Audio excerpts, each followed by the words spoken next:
꼭 알아야 할 어제의 뉴스. 모처럼 만에 남북 화해 분위기에서 나온 북한의 문재인 대통령 방북 초청.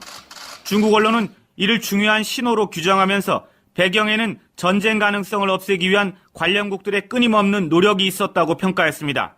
기대감을 나타낸 이런 반응과 달리 일본은 의심을 거두지 못하는 눈치입니다.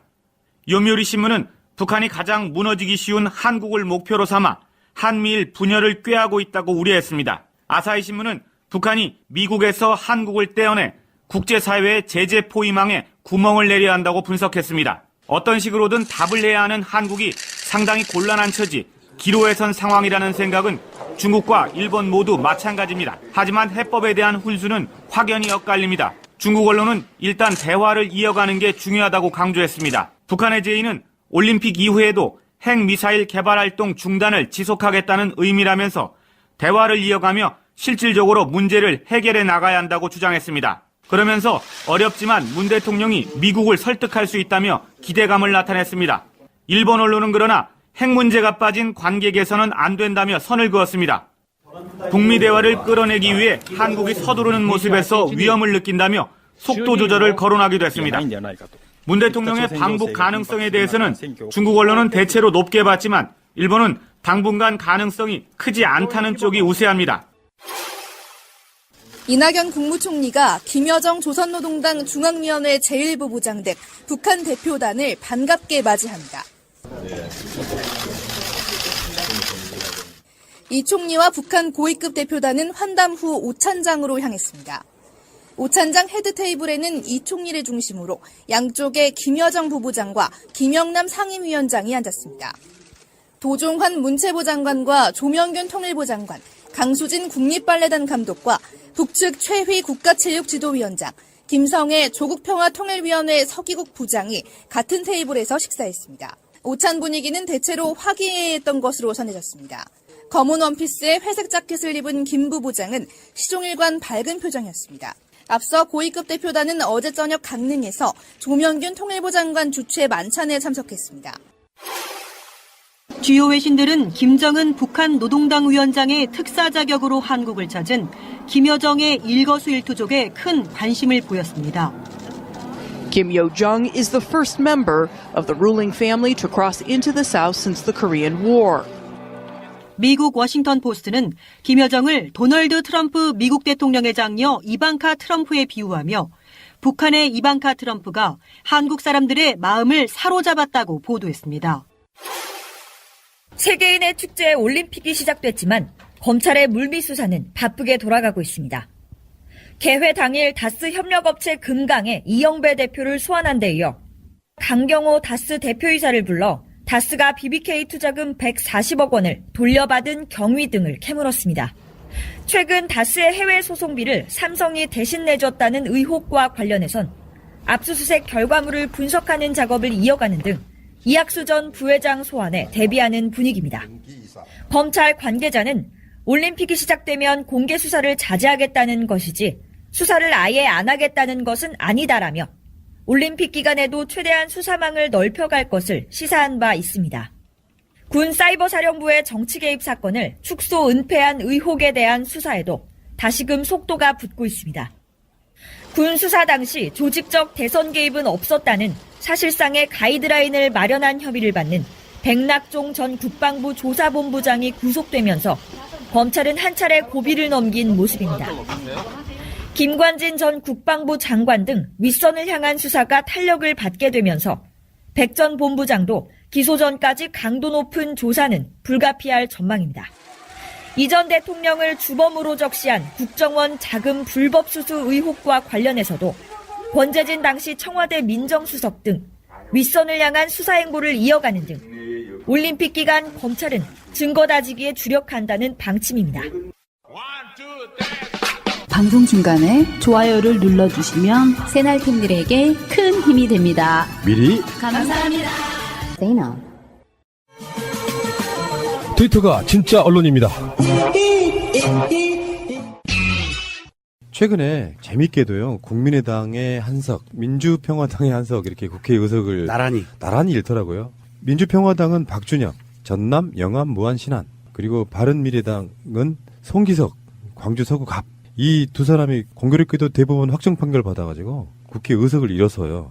민주당에서는 어쩌면 총선까지 기다리지 않아도 여러 가지 어떤 기회가 생기는 셈인데. 그렇죠. 예. 지금 광주 전남에서는 유일하게 한석이 더불어민주당이거든요. 광주 전남에서는 그분이 도지사 선거 나간다고 그 자리를 빼려고 해. 근데 지금 어쨌든 간에 보궐선거 요건이 생겼단 말이죠. 예. 그렇죠. 거기에 보면 이제 광주 서구갑 그리고 전남 영암 무안 이 부분은 현재 분위기대로 공천만 잘하면 더불어민주당이 가져올 수 있는 공산이 큰 이렇게 보궐선거 요건이 생기면 원래 모습으로 돌아가는 게 아닌가 싶어요. 제도로서의 민주주의가 흔들리고 구타는 일은 이제 없습니다. 민주주의가 밥이고 밥이 민주주의가 되어야 합니다. 자, 그러면은 6.13 재보궐선거가 현재 투표를 해야 되는 곳이 확정된 곳만 6곳이에요. 지방선거 나간다고 자리를 내려놓는 사람 있죠. 대표적으로 우리가 방송을 한 번 한 적 있습니다. 경북지사 나가는 이철우, 그 자유한국당이죠. 거기도 자리를 내려놓을 거란 말이죠. 근데 지금 확정된 것만 지금 우리가 한번 볼게요. 가장 먼저 빈자리가 됐던 곳, 안철수의 노원병. 네, 노원병. 그 노원병에는 지금 이제 거론되는 인물들 한번 보겠습니다. 민주당에서는 황창하 지역위원장과 김성한 노원구청장이 출마를 준비를 하고 있고요. 최근에 복당 신청을 한 정봉주 전 의원 출마 가능성도 거론이 되고 있지만 본인이 안 나가겠다고 얘기한 바 있었죠. 지금 서울시장 준비하고 있죠. 이분은. 네. 그리고 바른미래당에서는 이준석 당협위원장이 열심히 지역 활동을 하고 있습니다. 이준석이 아직도 정치하나요? 뭐 얼마 전에 기웃대고 있어요. 야구 뭐 했다 그러더라고요. 독립리그 협회장. 총재 어마무시하죠. 총재. 제왕적 대표인데 그거는. 이런 아이들은 키우면 안 되는데 자꾸 키워지죠. 자, 황창하 위원장 분명히 들으실 거예요. 지금 김성환 노원구청장도 출마 준비하고 있다고 하고 노원병에서는 어떤 식으로 이렇게 경선이 치러져서 누가 뽑힐지는 모르겠습니다만 노원병이 노회찬 의원이 지역구를 잃고 그 자리에 안철수가 사실 범야권의 어떤 지지, 뭐 지원을 받아서 그런 비슷한 느낌으로 전략권. 삼성 엑스파일 때문에 잃었죠. 예. 그래서 이 노원병은 좀 민주당이 좀 찾아봤으면 좋겠고요.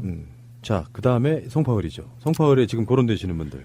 민주당에서 지역위원장을 맡고 있는 송기호 변호사가 출마를 시사를 했죠. 그리고 안희정 충남지사가 꾸준히 이야기가 나오고 있고요. 한국당에서는 김성태 비례대표, 김성태 의원. 그 원내대표 아니에요. 아, 다른 분이죠. 비례대표인 분인데 네. 나는 왜 이 사람이 나가려고 하는지 모르겠어요. 비례대표를 내려놓으면 그러니까 이 사람이 지역 기반이 송파을에 있는 거예요. 동명이인 김성태가.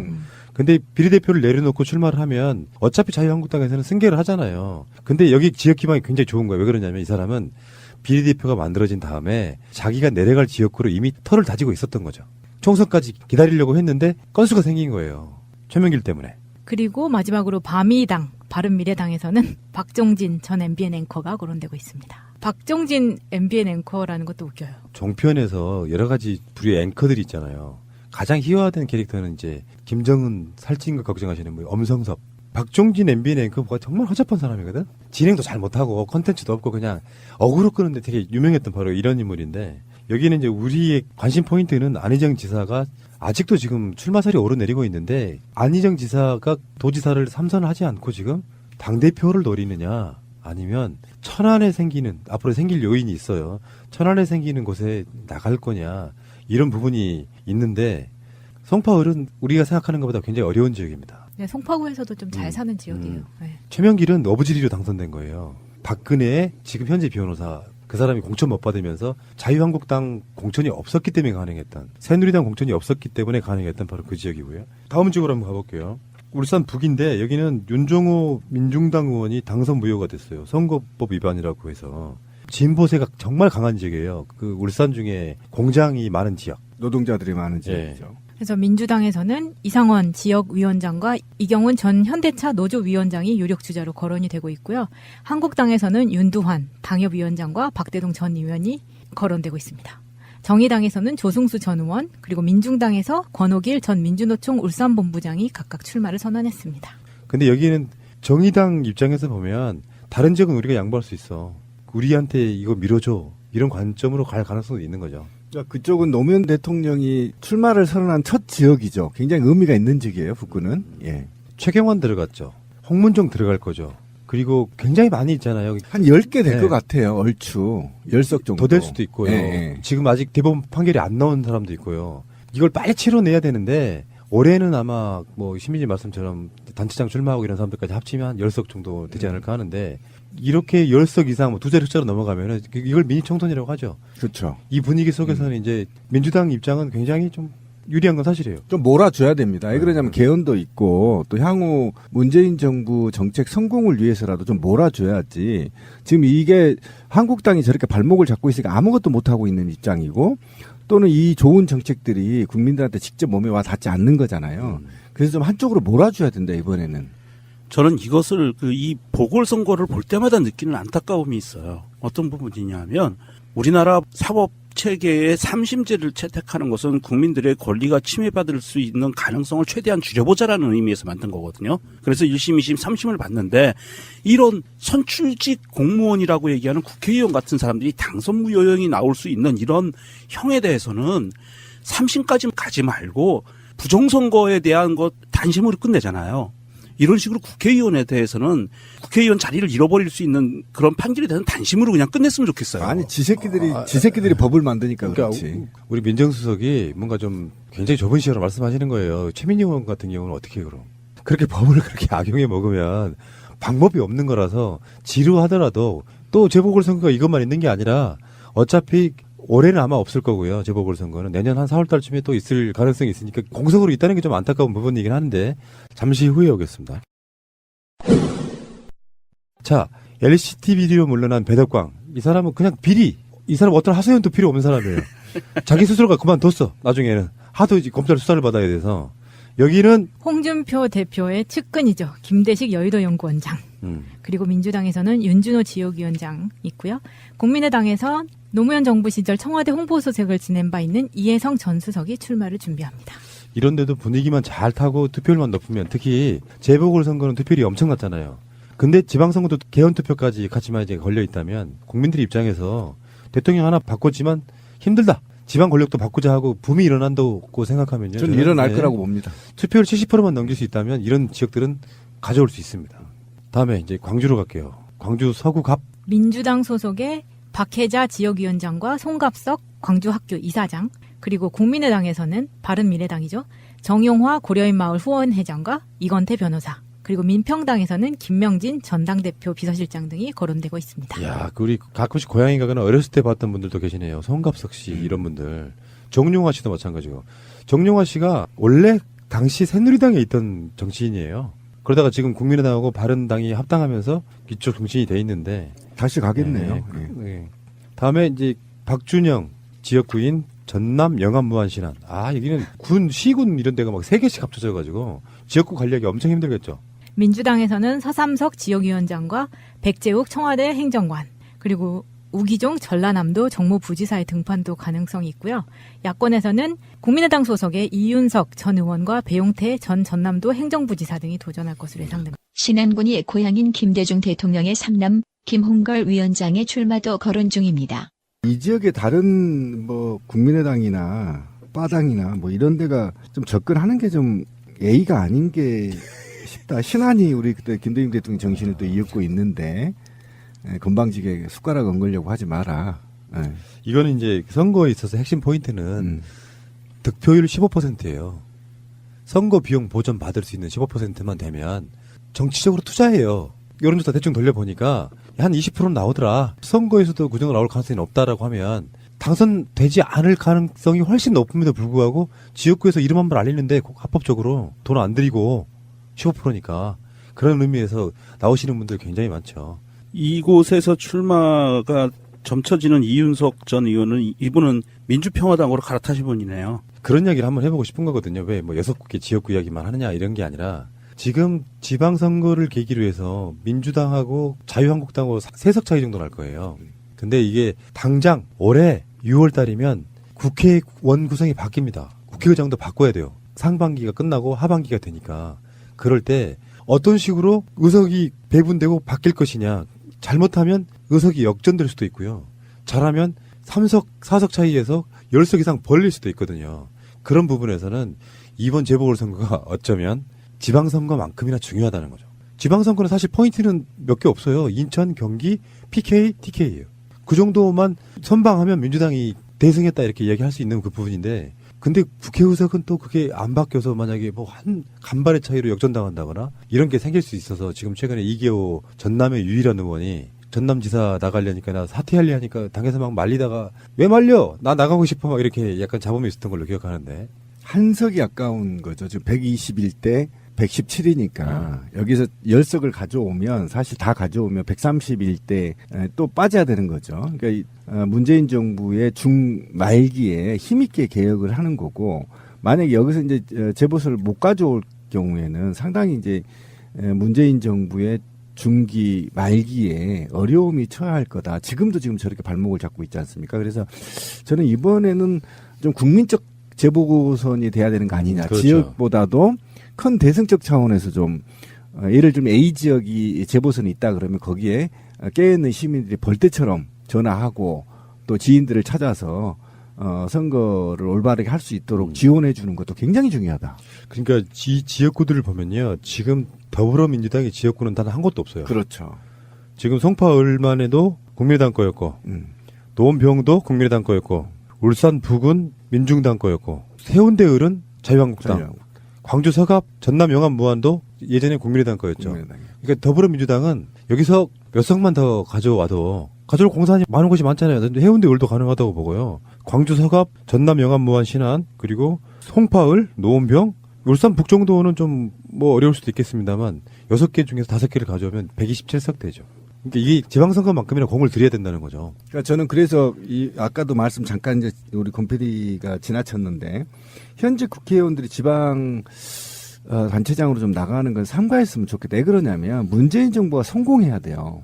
이거는 극우 세력들을 제외하고는 다 염원입니다. 국민들의 염원이고 그다음에 현 정치인들의 염원이고 우리 노동자들도 마찬가지예요. 그러니까 일단은 성공해야 돼. 성공하고 그 다음에 뭔가를 도모하더라도 일단 무난하게 문재인 정부가 정권을 이양을 민주 진보 세력들한테 해야만 미래가 있다. 그래야만 우리가 자유한국당이 버려놓은 지난 9년 그리고 그들이 후퇴시켜놓은 역사의 30년을 되돌리기 위해서는 다음 정부 그 다음 정부까지 이어져야 되기 때문에 반드시 이번 선거는 범국민적 선거 재보궐선거가 돼야 된다. 우리 방송도 이제 그거 한번 해볼 생각이에요. 시민의 눈과 함께 투표율 올리기 운동. 투표율 올리기만큼 중요한 게 없어요. 일종의 촛불 혁명에 대한 국민들의 AS예요. 애프터 서비스라고. 촛불로 박근혜 파면시켰는데 투표율 올려서 합법적으로 기득권을 물갈이 해주는 거잖아요. 그러면 지방선거 때 6월 지방선거 때 합해질 그 모든 투표 행위들에 있어갖고 너도 나도 할 것 없이 투표장으로 나가는 운동이 벌어져야 된다는 당연히 하죠. 저희들이 할 것이고요. 저희는 또 그걸 넘어서 지난 3일날 어떤 시민의 눈 최초로 이제 전국 조직화에 나섰고 총회를 성공했거든요. 그래서 15일 본 선거까지 다 감시를 할 겁니다. 그래서 전 후보를 영상으로 전부 촬영해서 허위, 공갈, 협박, 국가 비밀 누설 이런 자들을 모두 다 고소고발할 것이고요. 더 나아가 이제 투표율을 높이는데 우리 지방선거 개헌이 투표가 이루어지지 않더라도 적어도 국민의 힘을 촛불혁명의 정신을 이으려면 70% 넘기자. 지방선거도. 그다음에 그래야만 이후에 개헌을 힘받을 수 있게 할 수 있다.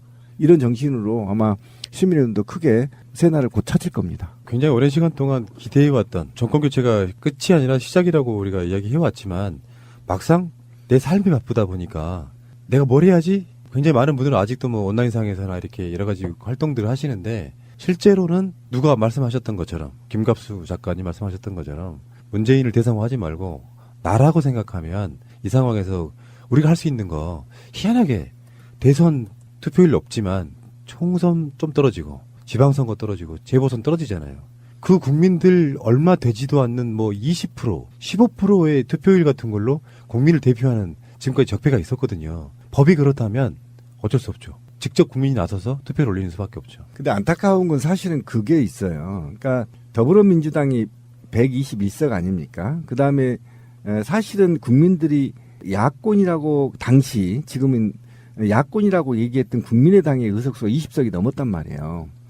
그러면 사실상은요. 국민의당 내부의 구국민의당이라고 해야 되나요, 이제? 국민의당의 의석수만큼 더하면 사실은 150석이 넘습니다. 가까이 있거든요. 그러니까 국민의 명령은 정부가 민주 진보 정치를 펼치라는 거였거든요. 그런데 이 당들이 배신을 하고 나간 거 아닙니까, 사실은. 분열하고.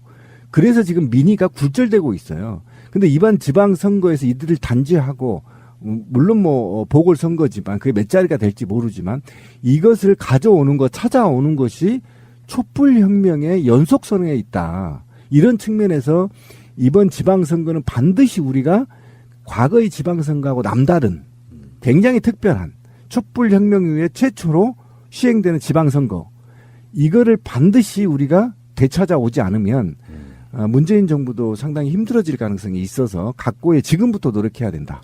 적폐 세력으로부터 민주주의 구출하기. 이런 좋다. 거예요. 예, 비하인드 뉴스를 시작하겠습니다. 오늘은 서복현 기자가 나와 있습니다. 첫 번째 키워드부터 볼까요? 예, 첫 번째 키워드는요. 휘파람 부는 1호 초상화입니다. 예, 오늘 많이 이야기가 됐던 것 같은데 1호라고 하면은 이제 보통 북한에서는 김일성을 이야기하는 거고, 그래서 1호 초상화하면 북한에서 김일성 주석이 그려진 얼굴 초상화 이야기하는 거죠. 그렇습니다. 예, 어제 여자 아이스하키 단일팀 경기에서요. 북한 응원단이 북한 가요인 휘파람을 부르면서 남성의 가면을 썼습니다. 예. 이를 놓고 김일성 가면이다, 이런 주장이 제기되고 있습니다. 예. 젊은 시절 김일성과 가면의 얼굴이 흡사하다는 겁니다. 이에 대해서 통일부가 설명을 했다고 하죠? 그렇습니다. 이 한 언론사는 김일성 가면 쓰고 응원하는 북한 응원단이라는 기사를 인터넷에 올렸었는데요. 예. 통일부가 곧바로 자료를 냈습니다. 그러니까 잘못된 추정이다. 북측 관계자 확인 결과 그런 식으로 절대 표현할 수 없다고 확인했다. 이렇게 설명을 했습니다. 예. 휘파람을 노래할 때 남자 역할 대용으로 가면을 썼다는 건데요. 예. 휘파람의 가사를 보면요. 이런 가사가 나옵니다. 복순이네 집 앞을 지날 때 이 가슴 설레어 나도 모르게 안타까이 휘파람을 불었네. 그러니까 만약에 가면이 예. 김일성 가면이라면 이 복순이에게 휘파람을 부는 남성으로 김일성 전 주석을 북한 응원단이 묘사한 것이 되는 겁니다. 여러 정황상 맞지 않는 거다. 그런 설명인 거군요. 예. 자, 그런데도 이제 정치권에서는 계속 공방의 소재가 되고 있는 것 같습니다. 그렇습니다. 한국당은 일단 누가 봐도 김일성 얼굴이다. 북한에 사과 요구하라. 이런 논평을 냈고요. 예. 국민의당도 국민과 언론이 김일성 가면으로 인식하면 김일성 가면이다. 이렇게 주장했습니다. 반면 여당이 민주당은 꼬투리 잡아 재뿌리는 야당의 행태가 심히 유감이다. 이렇게 반박을 했습니다. 예, 누가 봐도 김일성 얼굴이다. 또 국민과 언론이 김일성 가면으로 인식을 하면 김일성 가면이다. 이런 이야기까지 나왔군요. 예. 글쎄요. 자, 그럼 언론이 그렇게 인식을 했다 그러는데 이를 보도한 언론사는 지금 어떤 입장입니까? 오늘 오후 인터넷에요. 사실이 아닌 것으로 판명돼 삭제한 상태다. 혼란 끼친 점 사과드린다. 예. 정파적 주장의 근거로 삼는 일이 없기를 당부드린다. 이런 입장을 공식적으로 올렸습니다. 그랬군요. 그렇다면은 언론으로 인한 어떤 논란이라기보다는 오보 해프닝이다. 이렇게 예. 볼 수도 있을 것 같군요. 자, 이렇게 정정을 한 건데 1호 초상화라는 표현처럼 이제 예. 김일성 주석의 얼굴, 이제 북한에서는 상당히 이제 신성시 되는 거 아닙니까? 이렇게 가면으로 만들고 해도 되는 거냐, 이런 이야기도 나오는 것 같습니다. 그렇습니다. 사진을 좀 보실 텐데요. 더욱이 이 가면을 자세히 보시면요. 이렇게 눈에 구멍이 뚫려 있습니다. 쓰고도 이제 앞을 볼 수 있게 눈에 구멍을 그렇죠. 뚫은 눈에 거군요. 구멍이 뚫려 있고요. 또 예. 응원단은 이 가면을 바닥에 떨어뜨리기도 했습니다. 예. 김일성 얼굴이라면 상상할 수 없는 일이다. 이런 분석이 많습니다. 예. 실제로요. 2003년에 대구 유니버시아드 때 북한 응원단은 버스를 세워서요. 예. 김정일 위원장의 사진이 있는 현수막을 직접 회수했습니다. 그때 예, 기억이 납니다. 장군님 사진이 비에 젖는다며 눈물까지 흘렸습니다. 예. 이 정도로 나오고 있는 지금 저 장면이죠. 그렇죠. 저 예. 사진인데요. 김일성, 김정일 부자는 이 정도로 신격화돼 있기 때문에 가면으로는 사용할 수 없다는 분석이 우세합니다.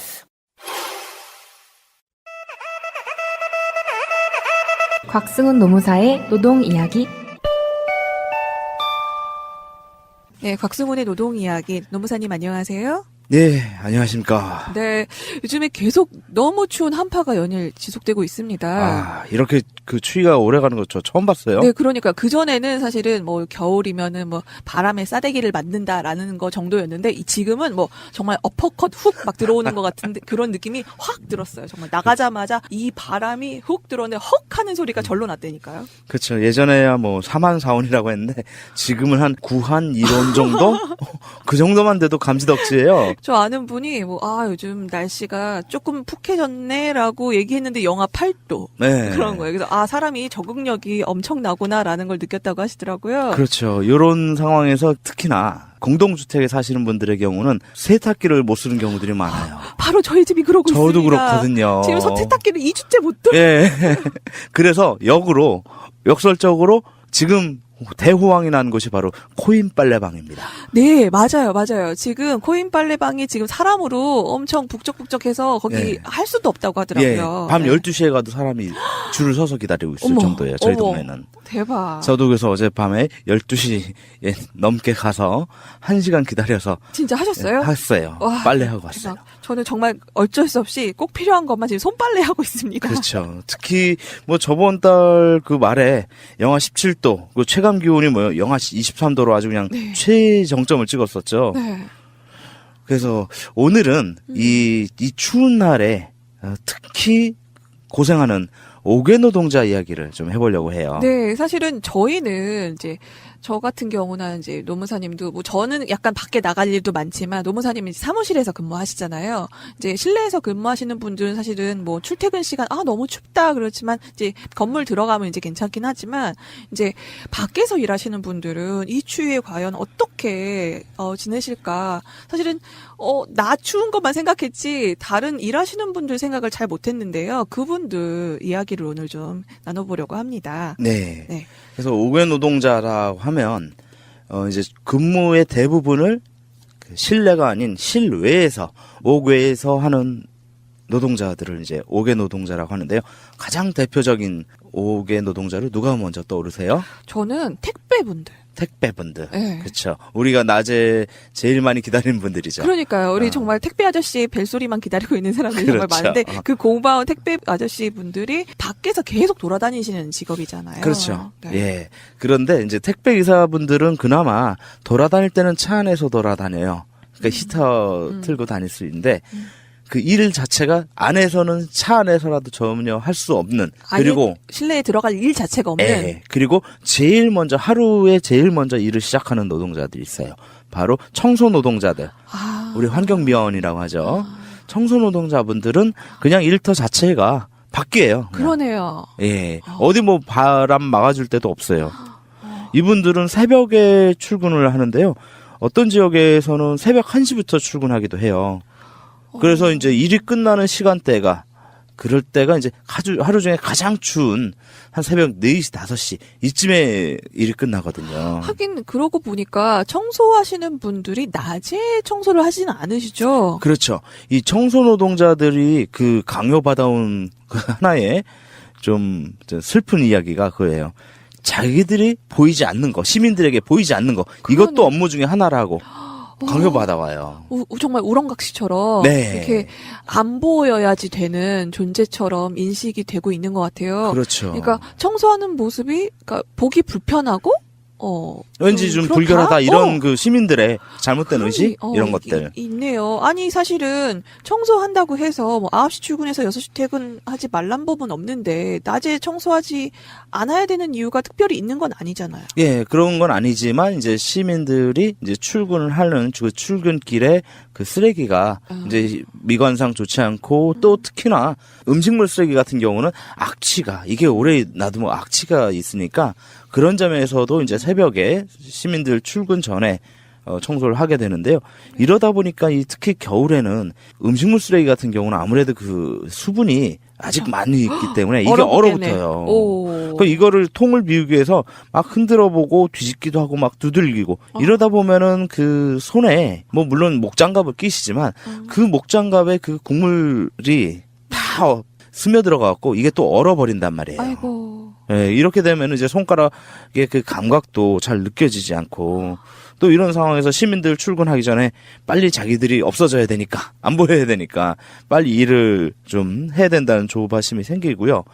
그렇게 하고 일 끝내고 나면은 어디 따뜻한 데 들어가서 진짜 식당 가서 뜨끈한 국밥이라도 좀 하나 드시면서 좀 몸을 좀 녹일 수 있으면 좋은데 우리 또 그 식당들이 또 청소 그 환경미화원 아저씨들을 반기지를 않죠. 그런 문제가 있네요. 예. 그렇기 때문에 이분들은 보온 도시락이라도 싸갖고 와서 먹지 않으면 밥도 제대로 먹을 수 없고 따뜻한 물 한 잔 어디 마실 데도 없다. 이런 그 고충을 좀 토로하고 있습니다.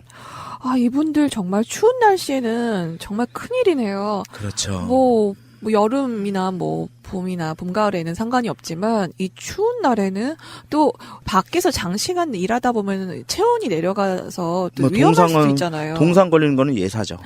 예. 또 비슷한 노동자들이 또 있어요. 네.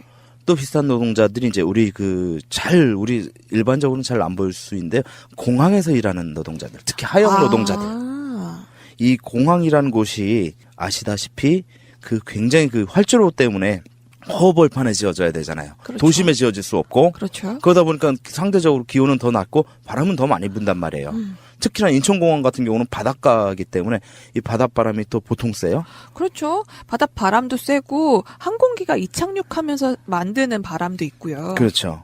그래서 실제로 지난달 1월 13일 대한항공의 자회사인 한국공항에서 수화물 작업을 하던 노동자가 탈의실에서 작업복 갈아입다가 쓰러져서 사망을 하는 그런 일이 있었는데요. 1월 13일에요. 예.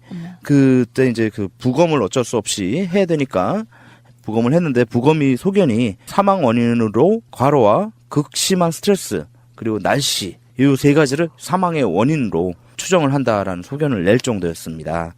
이날 인천공항의 온도가 영하 10.2도, 체감 온도는 바람 때문에 영하 16.5도인데 이거는 도심의 온도예요. 즉 인천 시내의 온도예요. 그러니까 이제 공항의 황량한 활주로에서는 훨씬 더 낮은 기온에다 훨씬 더 강한 바람 때문에 체감 온도는 더 내려가죠. 그런데 이런 곳에서 일을 하는 이런 그 수화물 작업하는 노동자들에게 보통 이분들이 하루에 12시간, 많게는 18시간까지 일을 한다고 하는데요.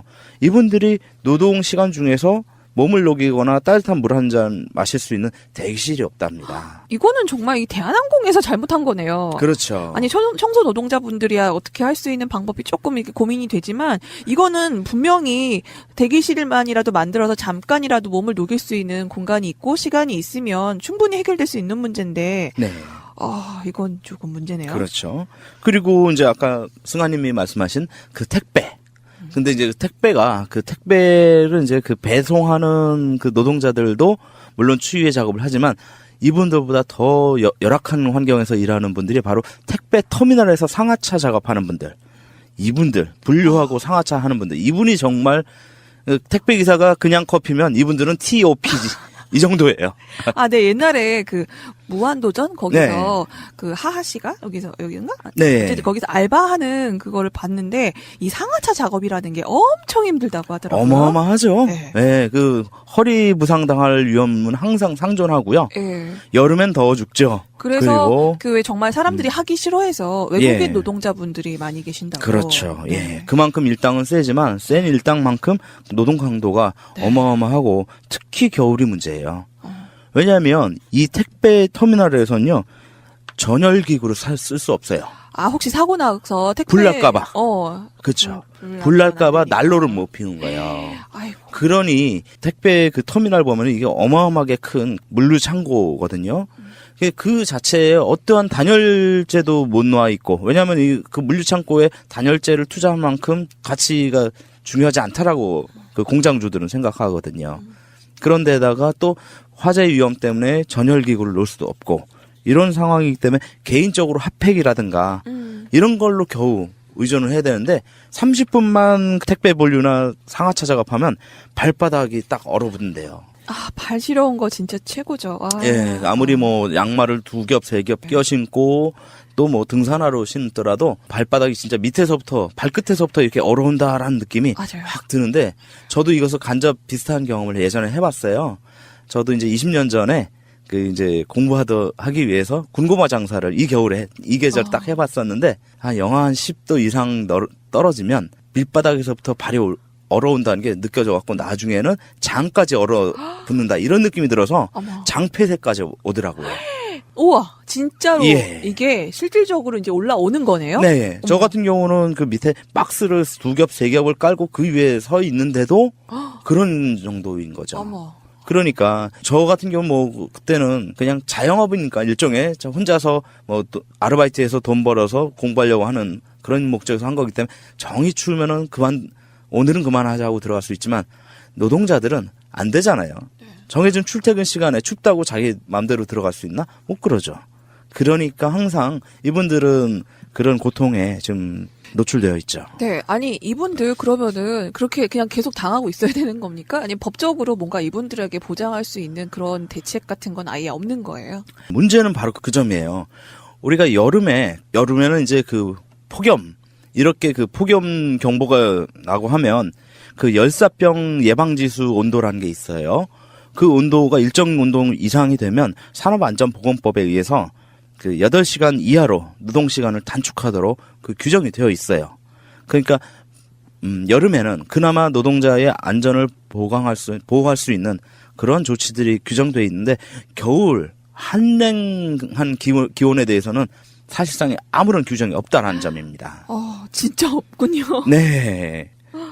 그래서 지금 뭐 현행법은 그 현행 산업안전보건법에서는 한랭 작업의 그 장소를 다량의 액체 공기, 드라이 아이스 같은 걸 취급하는 장소, 그리고 이제 냉장고, 제빙고, 그리고 이제 냉동고, 요런 곳에서 이루어지는 작업, 요런 경우만 한랭 작업 장소라고 해서 규정하고 있지, 그냥 일반 장소들은 그런 장소로 규정이 안 되고 있기 때문에 굉장히 좀 우려가 좀 심해지고 있어요.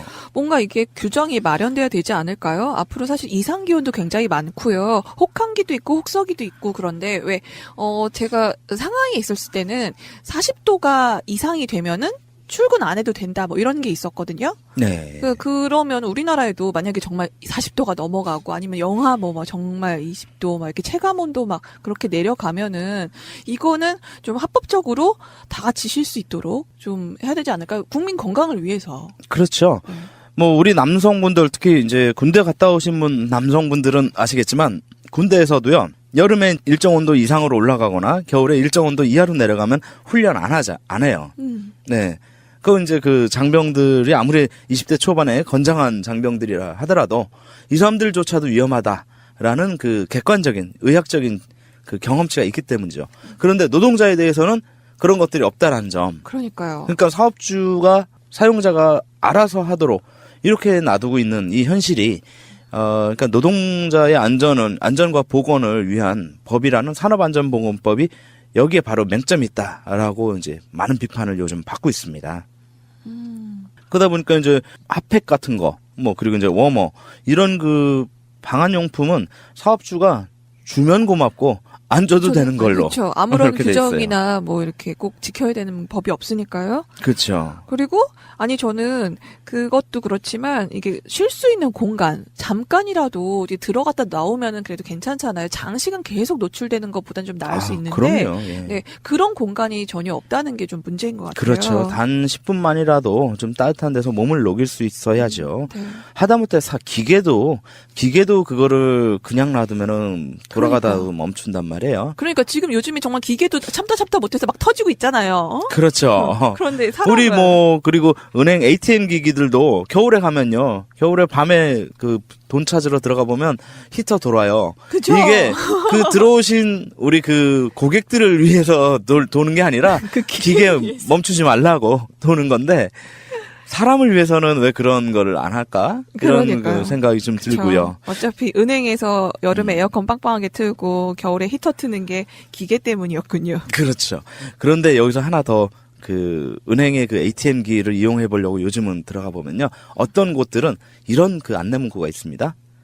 대리기사 아저씨들 들어오지 마세요. 네. 너무하죠. 못됐다. 그렇죠. 이 한겨울에 잠깐 좀 그 손님 콜 받기 위해서 있어봐야 뭐 얼마나 있는다고 대리기사들이 이용 그 잠깐 들어와서 몸 좀 녹인 것을 허용하지 않겠다. 물론 뭐 법적인 제재 규정도 없고 누가 막지는 않는 거지만 그 말 한마디 그 짧은 문구 한마디가 참 날씨보다 더 추운 것 같아요.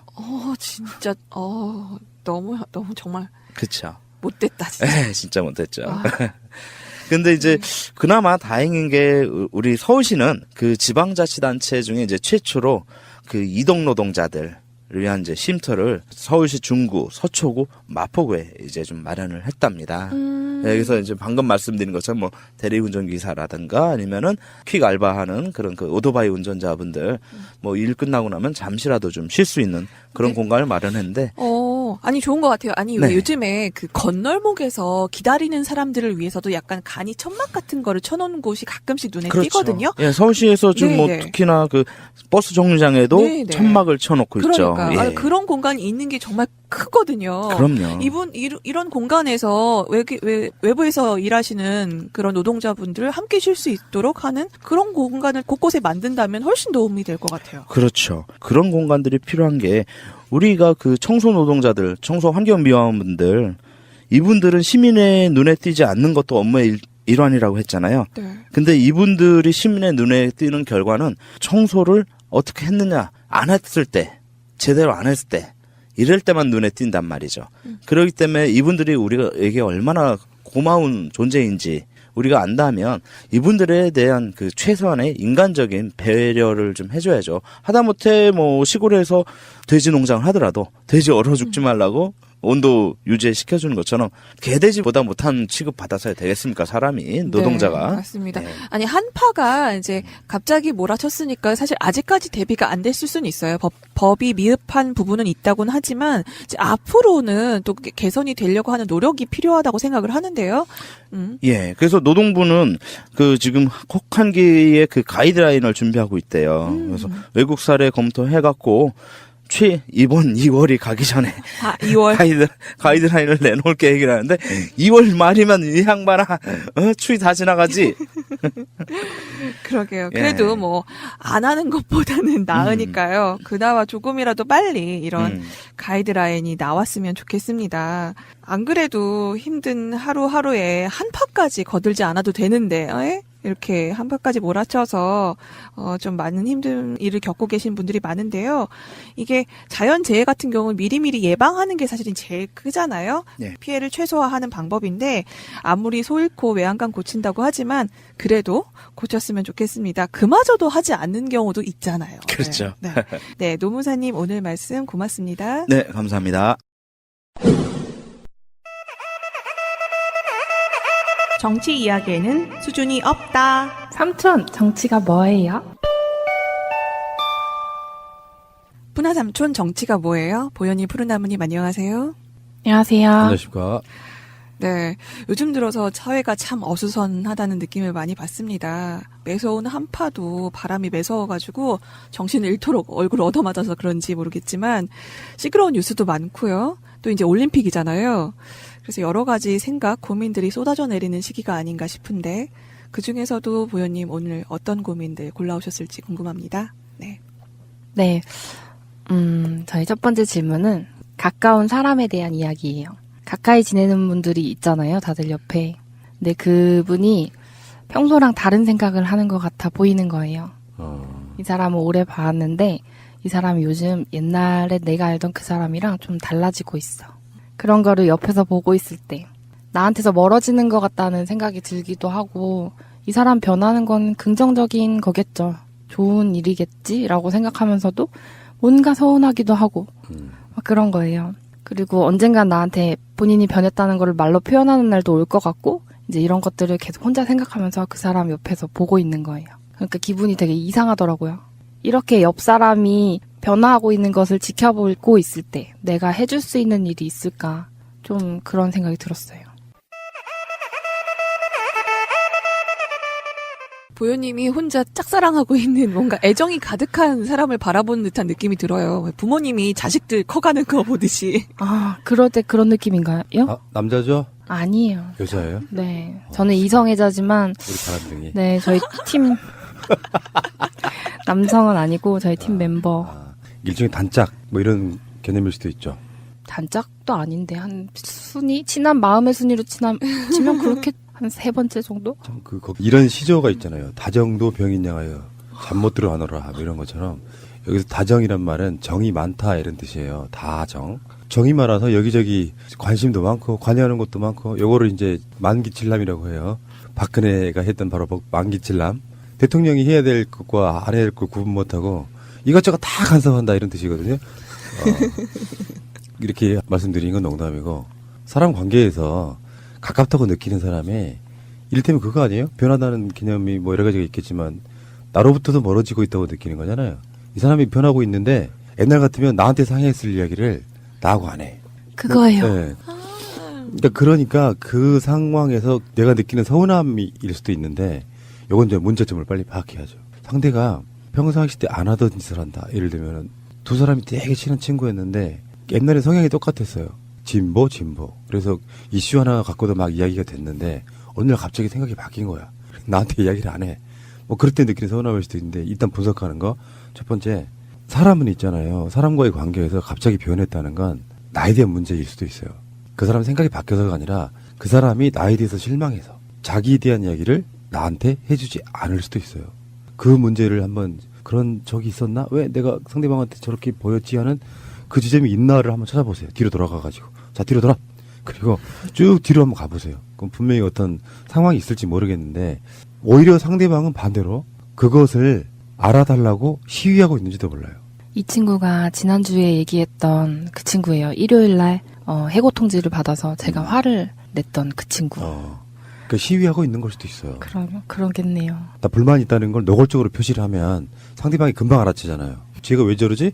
내가 뭐가 잘못했나? 이렇게 알아주길 바라는 걸 수도 있으니까 사람은 로버트가 아니에요. 사람과의 관계에서 내가 서운한 게 있으면 분명히 표시가 나게 돼 있어요. 그 표시가 났으니까 알아챘을 거고 그러면 나라면 조용히 불러서 단도직입적으로 진짜 묻지 말아요. 왜 그러냐면 사람 마음이라는 게 이런 거 있잖아. 우리가 듣기 싫어하는 말 중에 진짜 화가 났거든? 근데 주위 사람들이 장난으로 또 삐졌지 하면 진짜 기분 나쁘죠.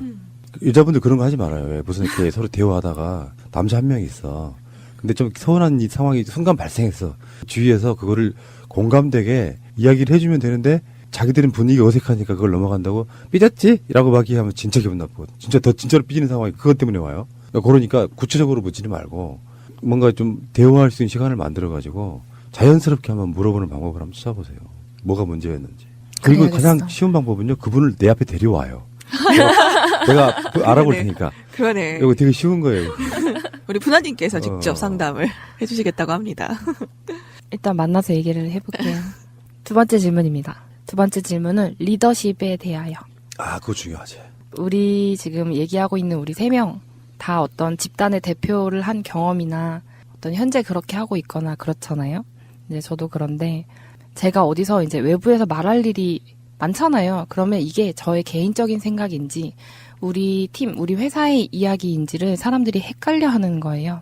그리고 저 스스로도 이제 그런 게 있는데 누군가 저희 조직에 대해서 이야기를 하면 이게 나에 대해서 하는 이야기인지 우리 조직에 대한 이야기인지 긍정적인 피드백도 부정적인 피드백도 잘 구분이 안 되는 거예요. 이게 나한테 하는 말인가? 우리 회사한테 하는 말인가?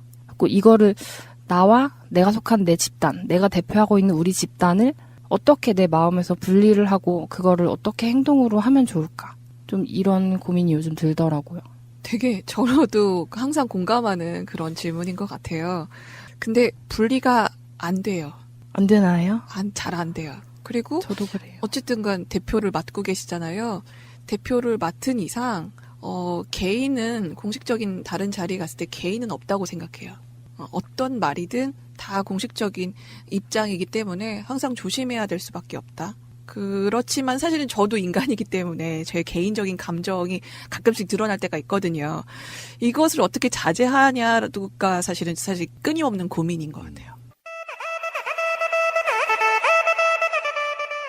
리더십은 여러 가지 유형이 있어요. 군사 독재 시대 리더십. 박근혜까지는 그런 거였어요. 내가 결정했으니 따라. 이거의 리더십이라고 생각했어요. 어떻게 보면 그건 리더십이 아니죠. 그냥 그거는 높은 자리에 올라가 있는 사람이 그냥 시키는 거예요. 그건 누구나 할 수 있어요. 리더십을 만들 때 저처럼 한번 해볼래요? 물론 이게 완벽하다고 생각하진 않지만 리더십이 여러 가지 유형이 있는데 이런 얘기를 먼저 하나 해볼게요. 우리 녹음하는 장소에 위치가 누가 봐도 내 자리가 높은 자리처럼 보이잖아요. 네. 한가운데고 여기서 기계를 다루는 공간이기 때문에 하루에 한 번 정도, 2번 정도 여러분들의 자리에 앉아 있어요. 내가 녹음 없는 시간에. 그 느낌이 완전 달라요. 여러분 여기 한번 앉아볼래요? 느낌이 좀 다르죠. 그 자리에 앉아서 내 자리를 한번 쳐다볼 때가 있어요. 그러면 이제 내가 오늘 누군가에게 살짝 짜증냈던 거, 준비는 미흡하지 않았나 이런 생각들이 문득문득 들 때가 있고 저 자리에 앉아서 나를 보면 사람들이 어떻게 생각할까를 부단히 노력을 해야 된다고 생각해요. 근데 아까 말한 그 리더십의 유행 중에 이런 부분이 있는 거예요. 리더십을 만들어낼 때 가장 중요한 부분이 뭐겠어요? 내가 대장이지만 다른 분들 입장에서 그 사람들의 자발적인 참여, 열정적인 참여를 끌어내려면 열정적으로 참여하게 만드는 가장 큰 요인이 리더 때문이어야 된다고 생각하는 거예요. 보통 이제 일을 하는 사람들이 그 일을 할 때 이런 거 있잖아. 이게 나를 위해서다. 우리 조직을 위해서다. 여러 가지 이유가 있겠지만 그 중에 가장 큰 요인 중에 하나가 최소한 우리 대장만큼은 배신할 수가 없네. 우리 대장 봐서라도 잘할 수밖에 없네. 그런 유형을 만들어내야 되는데 따르는 구성원들을 미안하게 만드는 거예요. 미안하게 만드는 거. 그래서 제가 옛날에 그 빚 이론이라는 게 있어요. 빚을 진다 할 때 그 빚 이론이 뭐냐면 정치인들 이야기할 때 하는 말이에요. 어떤 정치인이 있는데 이 사람한테 뭔가 우리가 빚진 느낌. 너무 열심히 하다가 보니까 정당에서 컷오프를 당했어. 그러면 도와주고 싶잖아요. 그게 바로 빚 이론이에요. 대장하는 사람이 어떤 마음을 가지면 안 되냐면 난 진짜 열심히 했는데 사람들이 너무 열심히 안 한다. 이 감정이에요. 왜 그러냐면 그러면 내가 이 구성원들한테 뭔가를 정말로 진심으로 잘해줄 수가 없어요. 내가 이미 우리 구성원들한테 빚 갚아라고 말하고 있는 거예요. 또 빚 이론이 되는 거지. 근데 대장의 마음은 그 빚이 내가 상대방들한테 설사 빚을 그 사람들이 나한테 빚을 진다고 해도 그건 무한대인 거예요. 그게 대장의 자리라고. 근데 보통 사람들이 그 대장의 자리에 있다는 상상을 못하고 나만 혼자 열심히 한다고 생각해요. 밖으로 짜증 이런 것들이 하다 보면 일단 내가 고생을 많이 한 사람이라고 할지라도 상대방들이 나한테 빚진 느낌이 안 드는 거예요. 인간적으로 짜증이 나니까 서로가. 내 생각보다 300% 정도는 더 열심히 해야 되는 거예요. 그래서 이거 정말 미안하다라는 생각이 들 때쯤에 구성원들이 자발적으로 움직이게 돼 있습니다. 그 첫 번째고, 두 번째는 일을 함에 있어가지고는 알아서 해주겠지 안 해주니까 실망하지 말라는 거예요. 진짜 필요하면 정확하게 일을 찍어주세요. 그게 왜 중요하냐면 대부분의 일들 중에는 구분이 애매모호한 것들이 있어요. 그리고 보통 사람이 다 똑같아. 연애도 마찬가지야. 상대방한테 이거 좀 해줘라고 정확히 말하는 것과 당연히 해줄 걸로 생각해서 안 해주면 서운해서 혼자 꽁한 거하고는 완전히 천지차예요. 모든 구성원들은 내가 필요하면 이것 좀 해줘 하면 아주 무리한 게 아니면 흔쾌히 나한테 우리 대장이 오더를 줬어 라고 열심히 해줄 가능성이 높은데 대장으로서 정말 하기 힘든 것 중에 하나 그런 거예요. 계속 뭔가 일을 맡긴다는 게 미안하면 내가 하고 말잖아요. 정확하게 무리하지 않을 만큼의 일을 정확하게 찍어서 주세요. 두 가지만 하면 어느 정도 리더십은 만들어진다고 봐요. 오늘 푸나님 말씀 정말 받아 적고 싶네요. 방송으로 받아 적고 있잖아요. 네, 와, 지금, 정말 저의 실생활에, 보현님께서 질문하셨지만, 저의 실생활에 지금 너무나 적용되는 말이고, 제가 지금 많이 흔들리고 있는데, 저 잡아주시는 그런 말씀인 것 같아요. 그리고 하나 더가 그거예요. 내가 무슨 일을 시켰는데, 정확한 보상을 하세요. 말로라도. 정말 고생했겠다. 진짜 미안하다. 그러면서, 뭔가 이렇게 하나를 해왔을 때, 커피 한 잔이라도, 고마워. 이렇게 할 수 있으면 이게 그 다음에 일을 시킬 때는 훨씬 더 잘하게 될 겁니다. 똑같아요. 어린이 다루는 거랑 똑같아요. 칭찬 조금 못했더라도 엄청 칭찬하고 난 뒤에 커피 한잔 마시고 난 뒤에 그런데 요것만 조금 바꿔주면 좋겠는데 라고 이렇게 그 잘못된 부분의 비중을 훨씬 줄여주는 방법. 뭐 그런 스킬도 필요하다고 생각합니다. 아이고. 언제 그렇게 될 수 있을까요? 리더의 길은 멀고도 험한군요. 일종의 로직이라고 생각하시면 돼요. 이건 기본적인 로직. 아무것도 안 하면서 일을 시켜먹고 거기서 나오는 어떤 그 성과물이라든지 사회적 칭찬은 혼자 받는 리더는 정말 욕 바가지로 먹기 쉬워요. 무슨 일 관련해갖고 혹시 우리 리더가 우리 단체를 대표해서 상을 타게 되면 저 사람은 저 상 받을 만한 자격이 있어라고 말할 정도는 해야 된다고 생각해요. 그 지점이 항상 좀 걸리는 것 같아요. 저희 멤버들은 인터뷰하거나 외부의 얼굴 알려지는 거, 이름 알려지는 거를 안 좋아하거든요. 그래서 어쩔 수 없이 이제 제가 많이 하고 있는 면이 있는데 그럴 때 제가 하는 얘기가 민보연이라는 사람의 개인의 목소리인지 우리 팀의 목소리인지를 그때그때마다 막 태그 달면서 얘기할 수 없잖아요. 방금 제가 뭐 박근혜가 싫다고 얘기했지만 이거는 저의 개인적인 생각이고 뭐 방금 제가 세월호 활동 열심히 하고 있지만 이건 저와 저희 팀 멤버들이 다 그렇게 하고 근데 일부는 좀 다르고 막 이러면서 막 얘기할 수는 없으니까 이게 어디까지가 내가 우리 팀을 대표할 수 있는 것인가에 대해서 좀 혼란이 있는 것 같아요. 대외적인 행사가 더 많기 때문에 좀 더 그런 것 같고 언니는 더 그럴 것 같고 그래도 오늘 푸나님 말씀 들으면서 자기 반성을 많이 하게 됐어요. 제가 아직 정말 부족한 게 많구나 라는 생각을 많이 하게 되네요. 근데 그게 또 사람이니까 부족할 수밖에 없죠. 누가 뭐 그 자리를 뭐 애초부터 타고 나서 그 자리에 당신이 적격이야 라고 만들어지진 않잖아요. 그런 자리가. 그러니까 부족하다는 걸 인지하고 있는 게 중요해요. 어떤 잘못된 리더들은 대표적으로 나는 완벽해. 그래서 어떤 조언도 듣지 않고 그걸 점점 이렇게 물리치기 시작하면 결국 주위에 사람이 떠나게 되죠. 그런 부분이 있습니다. 그리고 다른 건 몰라도 실력은 떨어질 수 있어요. 성실한 만큼은 리더가 갖춰야 될 가장 큰 덕목이라고 생각해요. 그걸 이름하여 설선수범이라고 하죠. 요즘에 리더십은 설선수범해야만 생겨요. 안 생기는 방법이 하나 딱 있긴 하지. 이재용처럼 돈이 많으면 그 보상을 돈으로 해주면 열심히 하긴 해요. 근데 보통 우리 같은 평범한 사람들은 설선수범, 성실 뭐 이런 게 굉장히 중요한 거죠. 그건 당연한 거고. 사실 저도 이제 KTX 승무원 투쟁을 처음 했을 때 저희 리더가 있었잖아요. 그 언니 때문에 사실은 저는 투쟁을 할 수 있었다고 생각해요. 그 언니의 카리스마가 워낙에 뛰어났고 정말 그 언니를 정말 절대적으로 믿었고 그러다가 이제 언니가 이제 나가고 되면서 이제 리더가 바뀌고 이제 저까지 이제 오게 됐는데 사실 저는 얼결에 그냥 떠하는 그런 게 된 거리라서 뭐 제가 정말 뭐 리더가 될 자질이 있어서 이제 뽑힌 것도 아니고 어쩌다가 그냥 그렇게 된 건데 그러다 보니까 나는 조합원이랑 똑같아. 나라고 별다르다고 기대하지 마. 막 그런 마음이 조금 깔려 있었던 것 같아요. 그래서 조합원들한테도 이제 좀 약간 개인적인 감정을 어느 정도 좀 드러내면서 좀 활동을 했었는데 물론 어쨌든 맡았지만 뭐 그렇다고 해서 뭐 리더이기 때문에 어느 정도 이제 공식적인 발언을 지키고는 지킨다고 하지만 사실 좀 부족함이 많았다는 생각이 많이 드네요. 그걸 예를 들면 이런 거예요. 남자 여자가 둘이 결혼을 했는데 여자가 먼저 프로포즈를 했어. 너 나랑 결혼할래? 했단 말이야. 살다 보니까 상황이 안 좋아. 그러니까요. 남자가 한마디 합니다. 네가 결혼하자고 그랬잖아. 그 느낌. 처음에 그 지금 그 지부장 하고 있는 그 느낌이. 근데 이렇게 받아들여요. 세상에 그냥 만들어진 건 없어요. 나는 그거를 운명론으로 얘기하고 싶어요. 다른 말로 팔자. 그렇게 될 팔자니까 받아들이고 내가 리더화 돼가면 된다고 생각해요. 이왕 할 건데 왜 징징거리면서 해. 흔쾌히 하는 거지. 세 번째 질문. 좋아하는 것을 마음껏 좋아하기에 대한 이야기입니다. 왜 누가 못 좋아하게 하는 거예요? 제가 사실 맥도날드에서 아침 먹는 걸 엄청 좋아해요. 맥모닝. 네. 뉴요커?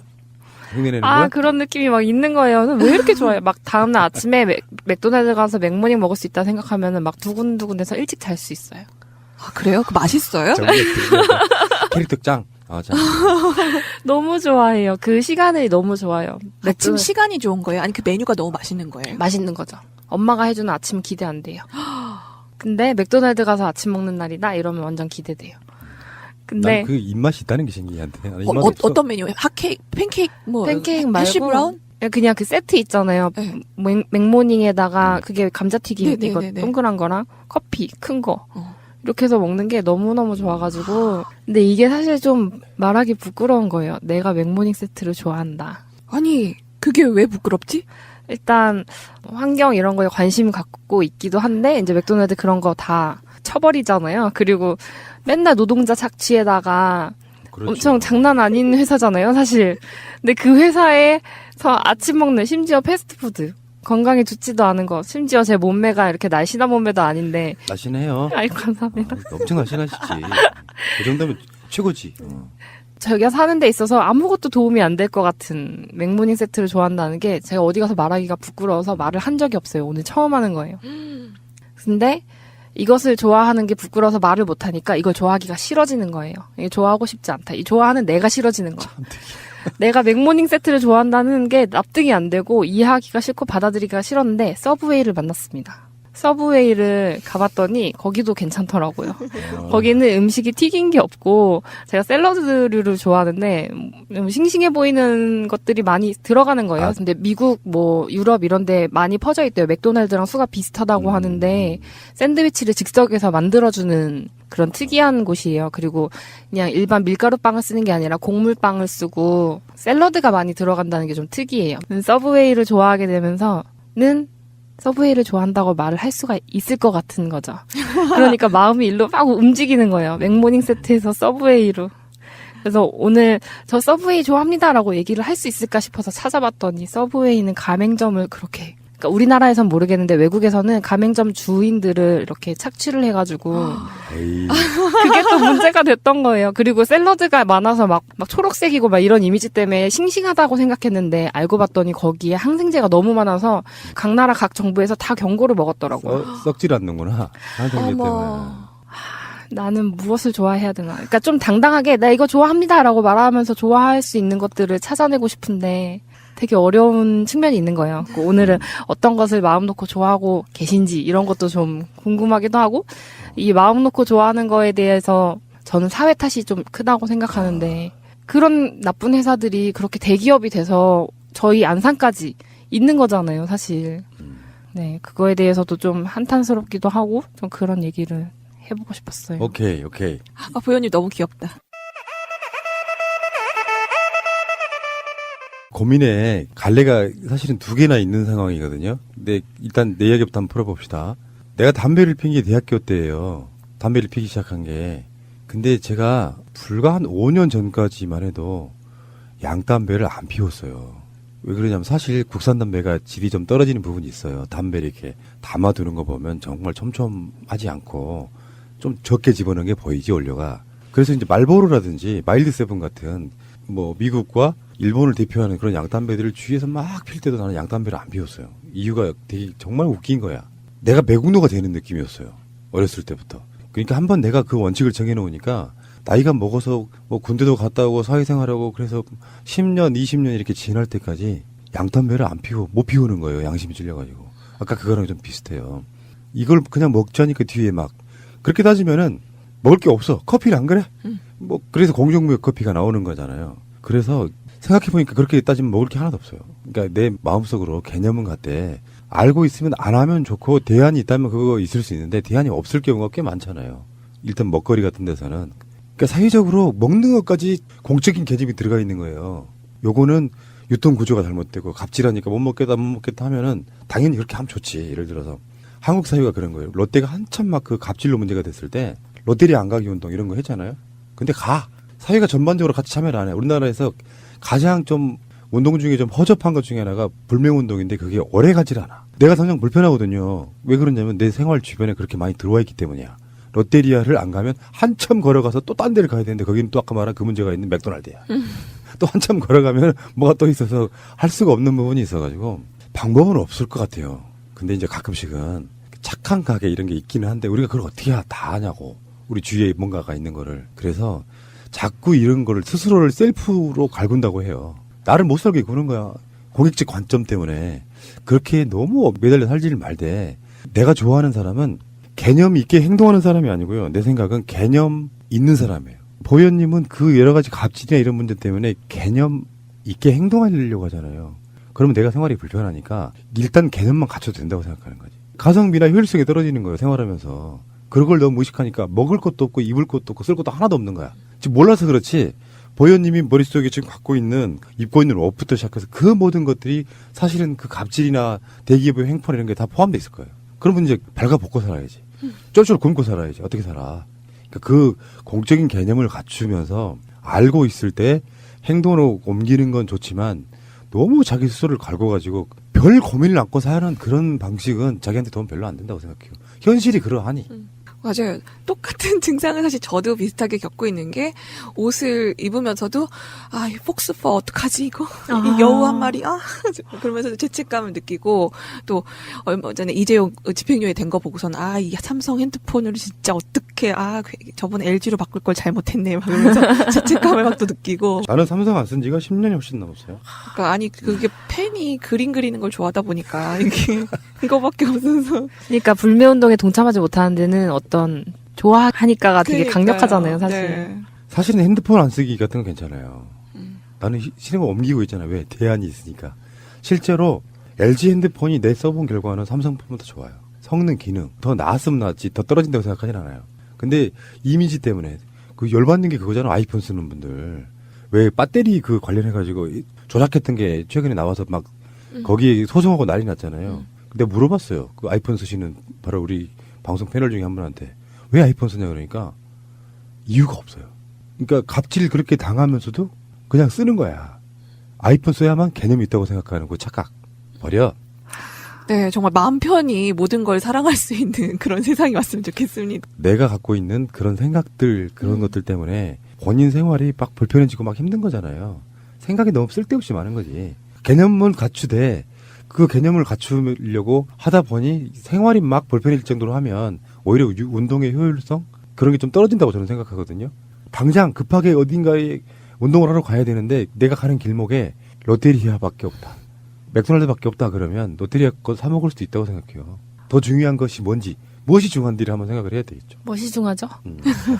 내가 좋아하는 게 중요하죠. 근데 좀 더 마음 놓고 좋아할 수 있는 것들이 많아지려면 어떻게 행동해야 될까 이런 게 좀 고민되는 것 같아요. 제가 맥도날드가 걱정되는데 계속 맥도날드를 간다? 그럼 맥도날드는 계속 더 많아지고 그럼 저는 계속 좋아지겠죠.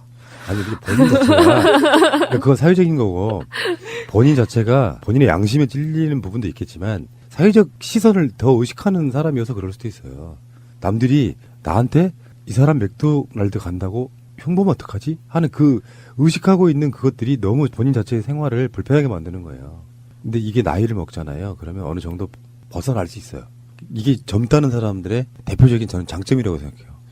나이를 먹으면서 막 무뎌지다 보면 에이 뭐 이건 이거고 그건 그거지라고 이렇게 스스로를 합리화시키는데 젊은 사람 누군가 그 안철수와 당명 놓고 경쟁했다는 그 젊은 청년 정당의 그런 분들은 그런 패기로 가야 되는 거예요. 그분들이 50대, 60대, 70대가 질비한 정당의 분들이랑 마인드 같으면 안 되지. 부딪혀 싸워갖고 남들은 다 가는 거를 내가 맥도날드나 롯데리아를 못 가서 좀 서운하더라도 거기서 실망하지 않는 정도의 패기는 저는 있어야 된다고 생각하는 거죠. 근데 그게 나쁘다고 생각하지는 않는데 너무 의식하고 살면 내 생활이 좀 불편해지니까 죄의식을 좀 버려요. 네, 결국 보현님의 그 고민들은 보현님이 아직 젊고 패기 가득 찬 청년이라는 것을 증명하는 일이었네요. 그러니까 우리 승환이만 해도 그런 고민 네. 안 할걸요? 노무현 대통령님 생각나요. 부끄러운 줄을 알아야지. 네, 아주 건강한 고민이었습니다. 오늘 보현님이 가지고 오신 고민들 속에 분명 청취자 여러분들도 한 번쯤 고민해봤을 문제가 있었을 텐데요. 오늘 함께 나눈 이야기가 조금이나마 고민을 덜어줬으면 하는 바람입니다. 오늘 이야기 푸나님, 보현님 고맙습니다. 감사합니다.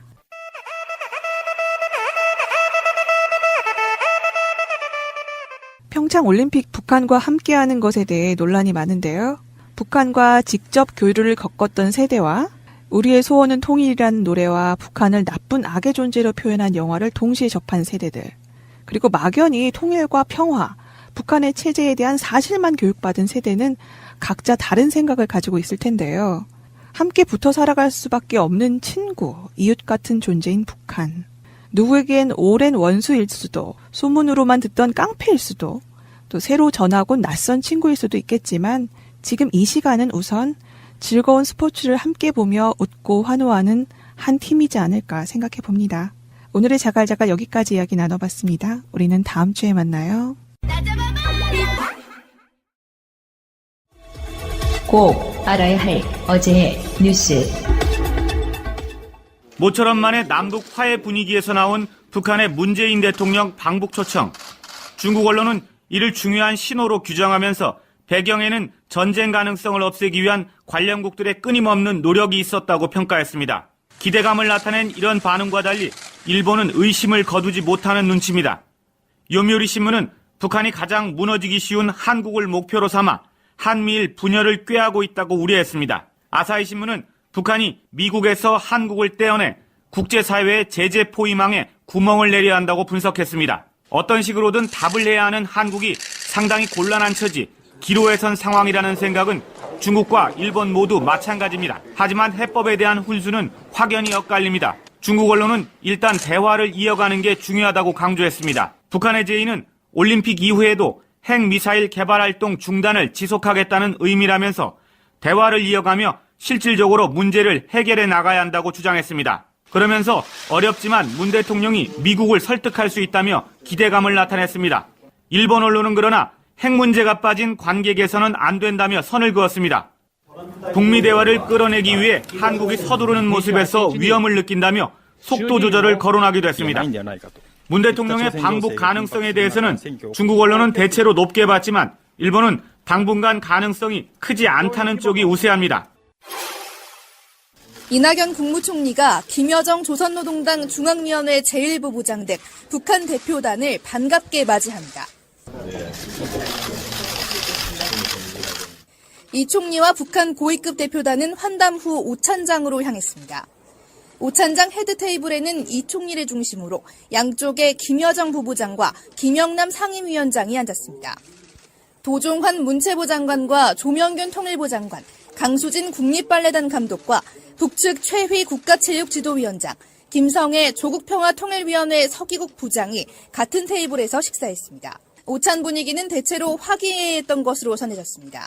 검은 원피스에 회색 자켓을 입은 김 부부장은 시종일관 밝은 표정이었습니다. 앞서 고위급 대표단은 어제 저녁 강릉에서 조명균 통일부 장관 주최 만찬에 참석했습니다.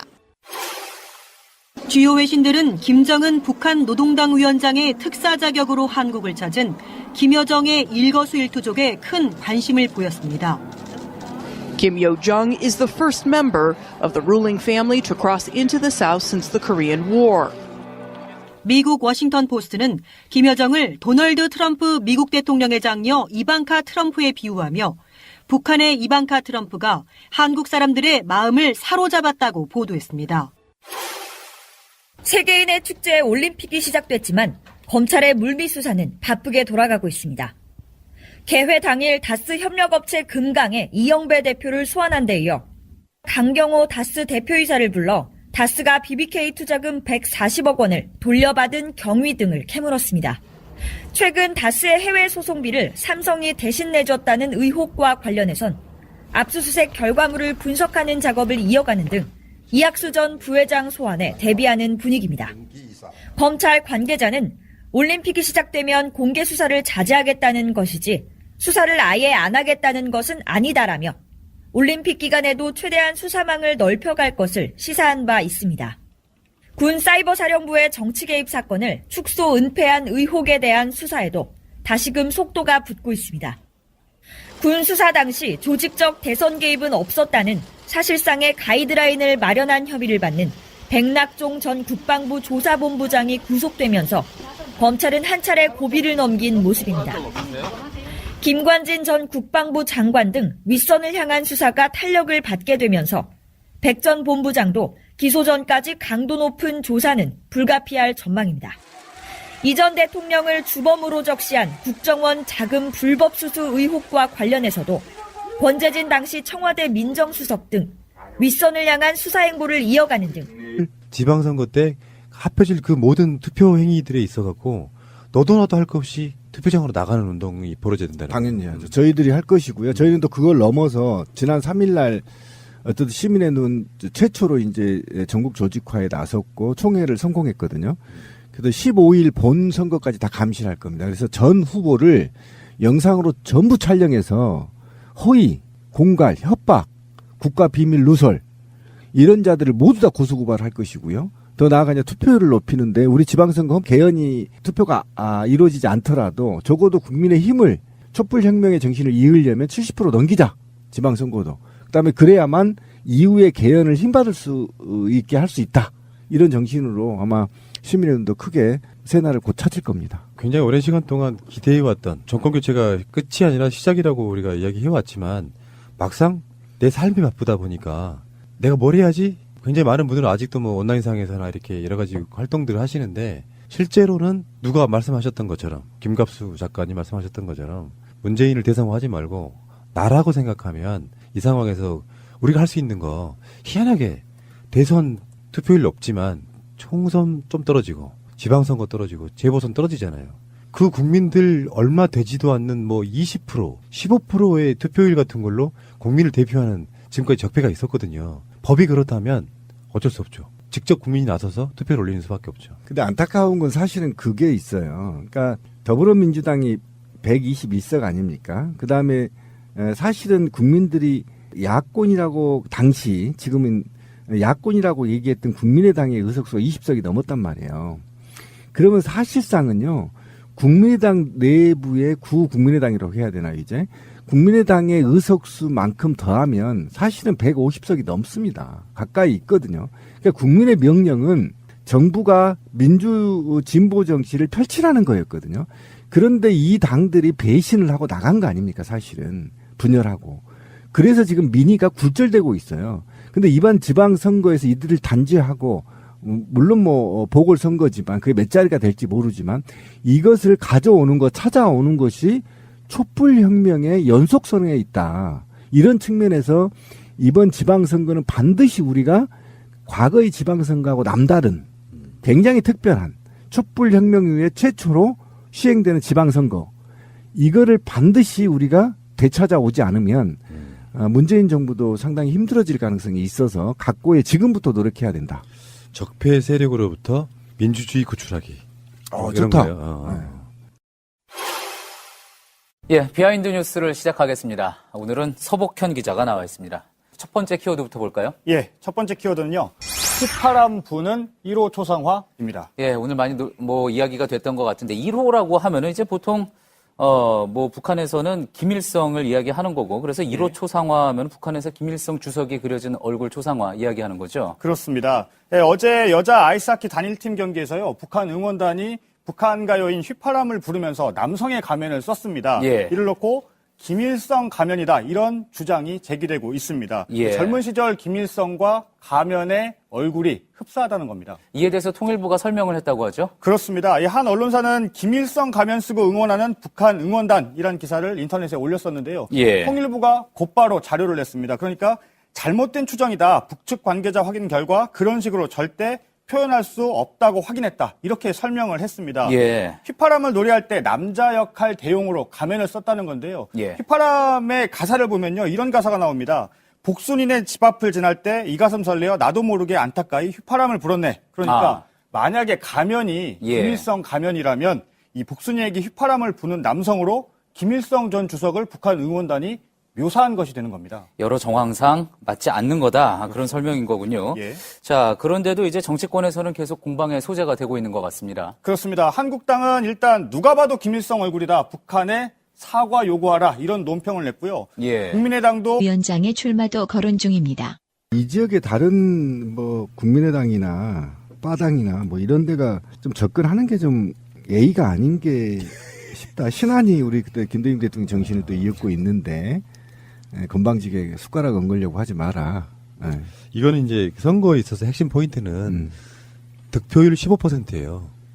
선거 비용 보전 받을 수 있는 15%만 되면 정치적으로 투자해요. 여론조사 대충 돌려보니까 한 20%는 나오더라. 선거에서도 그 정도 나올 가능성이 없다라고 하면 당선되지 않을 가능성이 훨씬 높음에도 불구하고 지역구에서 이름 한 번 알리는데 합법적으로 돈 안 들이고 15%니까 그런 의미에서 나오시는 분들 굉장히 많죠.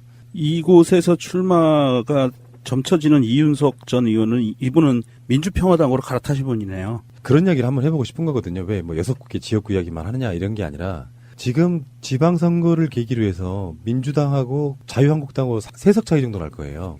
근데 이게 당장 올해 6월 달이면 국회의원 구성이 바뀝니다. 국회의장도 바꿔야 돼요. 상반기가 끝나고 하반기가 되니까. 그럴 때 어떤 식으로 의석이 배분되고 바뀔 것이냐. 잘못하면 의석이 역전될 수도 있고요. 잘하면 3석, 4석 차이에서 10석 이상 벌릴 수도 있거든요. 그런 부분에서는 이번 재보궐선거가 어쩌면 지방선거만큼이나 중요하다는 거죠. 지방선거는 사실 포인트는 몇 개 없어요. 인천, 경기, PK, TK예요.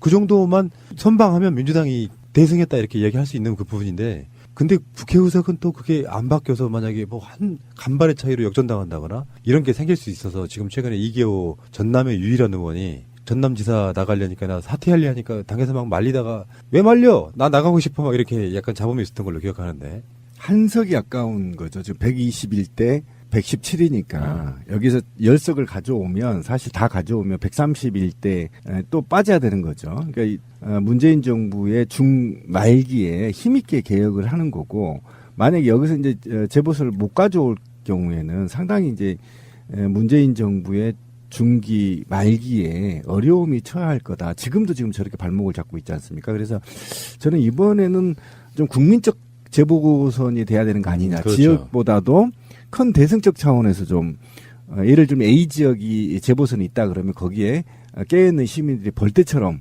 전화하고 또 지인들을 찾아서 선거를 올바르게 할 수 있도록 지원해 주는 것도 굉장히 중요하다. 그러니까 지역구들을 보면요. 지금 더불어민주당의 지역구는 단 한 곳도 없어요. 그렇죠. 지금 송파을만 해도 국민의당 거였고 노원병도 국민의당 거였고 울산 북은 민중당 거였고 해운대을은 자유한국당. 광주 서갑, 전남 영암 무안도 예전에 국민의당 거였죠. 그러니까 더불어민주당은 여기서 몇 석만 더 가져와도 가져올 공산이 많은 곳이 많잖아요. 해운대 을도 가능하다고 보고요. 광주 서갑, 전남 영암 무안 신안 그리고 송파을, 노원병, 울산 북 정도는 좀 뭐 어려울 수도 있겠습니다만 6개 중에서 5개를 가져오면 127석 되죠. 그러니까 이게 지방선거만큼이나 공을 들여야 된다는 거죠. 그러니까 저는 그래서 아까도 말씀 잠깐 이제 우리 곰PD가 지나쳤는데 현재 국회의원들이 지방 단체장으로 좀 나가는 건 삼가했으면 좋겠다. 왜 그러냐면 문재인 정부가 성공해야 돼요. 이거는 극우 세력들을 제외하고는 다 염원입니다. 국민들의 염원이고 그다음에 현 정치인들의 염원이고 우리 노동자들도 마찬가지예요. 그러니까 일단은 성공해야 돼. 성공하고 그 다음에 뭔가를 도모하더라도 일단 무난하게 문재인 정부가 정권을 이양을 민주 진보 세력들한테 해야만 미래가 있다. 그래야만 우리가 자유한국당이 버려놓은 지난 9년 그리고 그들이 후퇴시켜놓은 역사의 30년을 되돌리기 위해서는 다음 정부 그 다음 정부까지 이어져야 되기 때문에 반드시 이번 선거는 범국민적 선거 재보궐선거가 돼야 된다. 우리 방송도 이제 그거 한번 해볼 생각이에요. 시민의 눈과 함께 투표율 올리기 운동. 투표율 올리기만큼 중요한 게 없어요. 일종의 촛불 혁명에 대한 국민들의 AS예요. 애프터 서비스라고.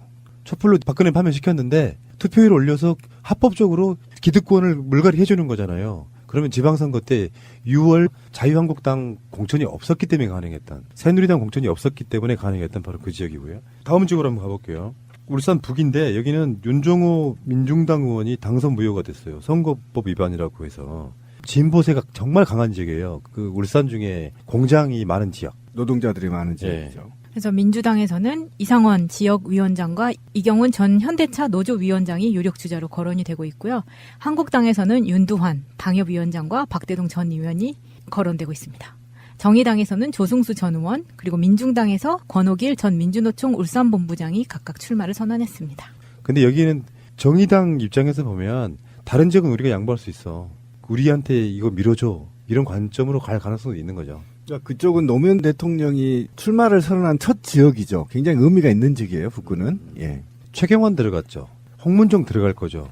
그리고 굉장히 많이 있잖아요. 한 10개 될 것 같아요. 얼추 10석 정도. 더 될 수도 있고요. 예. 지금 아직 대법원 판결이 안 나온 사람도 있고요.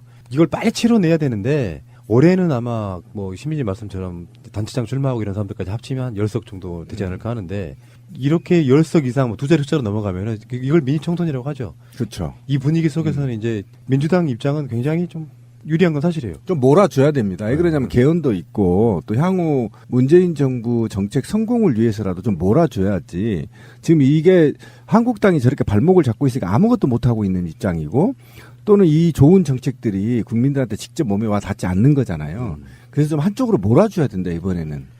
저는 이것을 이 보궐선거를 볼 때마다 느끼는 안타까움이 있어요. 어떤 부분이냐면 우리나라 사법 체계의 3심제를 채택하는 것은 국민들의 권리가 침해받을 수 있는 가능성을 최대한 줄여보자라는 의미에서 만든 거거든요. 그래서 1심, 2심, 3심을 봤는데 이런 선출직 공무원이라고 얘기하는 국회의원 같은 사람들이 당선 무효형이 나올 수 있는 이런 형에 대해서는 3심까지 가지 말고 부정선거에 대한 것 단심으로 끝내잖아요. 이런 식으로 국회의원에 대해서는 국회의원 자리를 잃어버릴 수 있는 그런 판결에 대해서는 단심으로 그냥 끝냈으면 좋겠어요. 아니 지새끼들이 법을 만드니까 그렇지. 우리 민정수석이 뭔가 좀 굉장히 좁은 시야로 말씀하시는 거예요. 최민희 의원 같은 경우는 어떻게 해요, 그럼? 그렇게 법을 그렇게 악용해 먹으면 방법이 없는 거라서 지루하더라도 또 재보궐선거가 이것만 있는 게 아니라 어차피 올해는 아마 없을 거고요. 재보궐선거는 내년 한 4월 달쯤에 또 있을 가능성이 있으니까 공석으로 있다는 게 좀 안타까운 부분이긴 한데 잠시 후에 오겠습니다. 자, LCT 비디오 물러난 배덕광. 이 사람은 그냥 비리. 이 사람 어떤 하소연도 필요 없는 사람이에요. 자기 스스로가 그만뒀어. 나중에는 하도 이제 검찰 수사를 받아야 돼서. 여기는 홍준표 대표의 측근이죠. 김대식 여의도 연구원장. 그리고 민주당에서는 윤준호 지역위원장 있고요. 국민의당에서 노무현 정부 시절 청와대 홍보수석을 지낸 바 있는 이해성 전 수석이 출마를 준비합니다. 이런데도 분위기만 잘 타고 투표율만 높으면 특히 재보궐선거는 투표율이 엄청났잖아요. 근데 지방선거도 개헌투표까지 같이만 이제 걸려 있다면 국민들 입장에서 대통령 하나 바꿨지만 힘들다. 지방 권력도 바꾸자 하고 붐이 일어난다고 생각하면요. 저는 일어날 거라고 봅니다. 투표율 70%만 넘길 수 있다면 이런 지역들은 가져올 수 있습니다. 다음에 이제 광주로 갈게요. 광주 서구갑. 민주당 소속의 박혜자 지역위원장과 송갑석 광주학교 이사장, 그리고 국민의당에서는 바른미래당이죠. 정용화 고려인마을 후원회장과 이건태 변호사, 그리고 민평당에서는 김명진 전당대표 비서실장 등이 거론되고 있습니다. 야, 우리 가끔씩 고향에 가거나 어렸을 때 봤던 분들도 계시네요. 송갑석 씨 이런 분들. 정용화 씨도 마찬가지고. 정용화 씨가 원래 당시 새누리당에 있던 정치인이에요. 그러다가 지금 국민의당하고 바른당이 합당하면서 이쪽 정치인이 돼 있는데 다시 가겠네요. 네. 다음에 이제 박준영 지역구인 전남 영암 무안신안. 아, 여기는 군 시군 이런 데가 막 3개씩 합쳐져 가지고 지역구 관리하기 엄청 힘들겠죠. 민주당에서는 서삼석 지역위원장과 백재욱 청와대 행정관, 그리고 우기종 전라남도 정무부지사의 등판도 가능성이 있고요. 야권에서는 국민의당 소속의 이윤석 전 의원과 배용태 전 전남도 행정부지사 등이 도전할 것으로 예상됩니다. 신안군이 고향인 김대중 대통령의 삼남 김홍걸 올림픽 기간 검찰은 증거 다지기에 주력한다는 방침입니다. 방송 중간에 좋아요를 눌러주시면 새날팀들에게 큰 힘이 됩니다. 미리 감사합니다. 트위터가 진짜 언론입니다. 최근에 재밌게도요, 국민의당의 한석, 민주평화당의 한석, 이렇게 국회 의석을 나란히 잃더라고요. 민주평화당은 박준영, 전남 영암 무안신안, 그리고 바른미래당은 송기석, 광주 서구갑. 이 두 사람이 공교롭게도 대부분 확정 판결 받아가지고 국회 의석을 잃어서요. 민주당에서는 어쩌면 총선까지 기다리지 않아도 여러 가지 어떤 기회가 생기는 셈인데. 그렇죠. 예. 지금 광주 전남에서는 유일하게 한석이 더불어민주당이거든요. 광주 전남에서는 그분이 도지사 선거 나간다고 그 자리를 빼려고 해. 근데 지금 어쨌든 간에 보궐선거 요건이 생겼단 말이죠. 예, 그렇죠. 거기에 보면 이제 광주 서구갑 그리고 전남 영암 무안 이 부분은 현재 분위기대로 공천만 잘하면 더불어민주당이 가져올 수 있는 공산이 큰 이렇게 보궐선거 요건이 생기면 원래 모습으로 돌아가는 게 아닌가 싶어요. 제도로서의 민주주의가 흔들리고 구타는 일은 이제 없습니다. 민주주의가 밥이고 밥이 민주주의가 되어야 합니다. 자, 그러면은 6.13 재보궐선거가 현재 투표를 해야 되는 곳이 확정된 곳만 6곳이에요. 지방선거 나간다고 자리를 내려놓는 사람 있죠. 대표적으로 우리가 방송을 한 번 한 적 있습니다. 경북지사 나가는 이철우, 그 자유한국당이죠. 거기도 자리를 내려놓을 거란 말이죠. 근데 지금 확정된 것만 지금 우리가 한번 볼게요. 가장 먼저 빈자리가 됐던 곳, 안철수의 노원병. 네, 노원병. 그 노원병에는 지금 이제 거론되는 인물들 한번 보겠습니다. 민주당에서는 황창하 지역위원장과 김성한 노원구청장이 출마를 준비를 하고 있고요. 최근에 복당 신청을 한 정봉주 전 의원 출마 가능성도 거론이 되고 있지만 본인이 안 나가겠다고 얘기한 바 있었죠. 지금 서울시장 준비하고 있죠. 네. 그리고 바른미래당에서는 이준석 당협위원장이 열심히 지역 활동을 하고 있습니다. 아, 이준석이 아직도 정치하나요? 뭐 얼마 전에 기웃대고 있어요. 야구 뭐 했다 그러더라고요. 독립리그 총재 어마무시하죠. 총재. 제왕적 대표인데 그거는. 이런 아이들은 키우면 안 되는데 자꾸 키워지죠. 자, 황창하 위원장 분명히 들으실 거예요. 지금 김성한 노원구청장도 출마 준비하고 있다고 하고 노원병에서는 어떤 식으로 이렇게 경선이 치러져서 누가 뽑힐지는 모르겠습니다만 노원병이 노회찬 의원이 지역구를 잃고 그 자리에 안철수가 사실 범야권의 어떤 지지, 뭐 지원을 받아서 그런 비슷한 느낌으로 삼성 X8 때문에 이뤘죠. 예. 그래서 이 노원병은 좀 민주당이 좀 찾아봤으면 좋겠고요. 자, 그 다음에 송파을이죠. 송파을에 지금 거론되시는 분들. 민주당에서 지역위원장을 맡고 있는 송기호 변호사가 출마를 시사를 했죠. 그리고 안희정 충남지사가 꾸준히 이야기가 나오고 있고요. 한국당에서는 김성태 비례대표, 김성태 의원. 그 원내대표 아니에요. 아, 다른 분이죠. 비례대표인 분인데 네. 나는 왜 이 사람이 나가려고 하는지 모르겠어요. 비례대표를 내려놓으면 그러니까 이 사람이 지역 기반이 송파을에 있는 거예요. 동명이인 김성태가. 근데 비례대표를 내려놓고 출마를 하면 어차피 자유한국당에서는 승계를 하잖아요. 근데 여기 지역 기반이 굉장히 좋은 거예요. 왜 그러냐면 이 사람은 비례대표가 만들어진 다음에 자기가 내려갈 지역구로 이미 터를 다지고 있었던 거죠. 총선까지 기다리려고 했는데 건수가 생긴 거예요.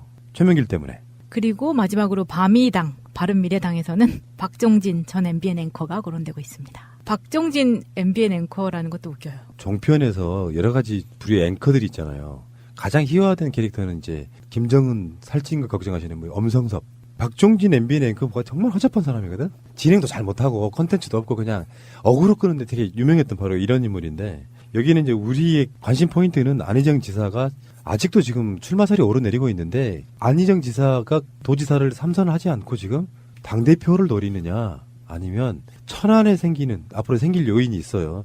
천안에 생기는 곳에 나갈 거냐 이런 부분이 있는데 송파을은 우리가 생각하는 것보다 굉장히 어려운 지역입니다. 네, 송파구에서도 좀 잘 사는 지역이에요. 네. 최명길은 어부지리로 당선된 거예요. 박근혜의 지금 현재 변호사 그 사람이 공천 못 받으면서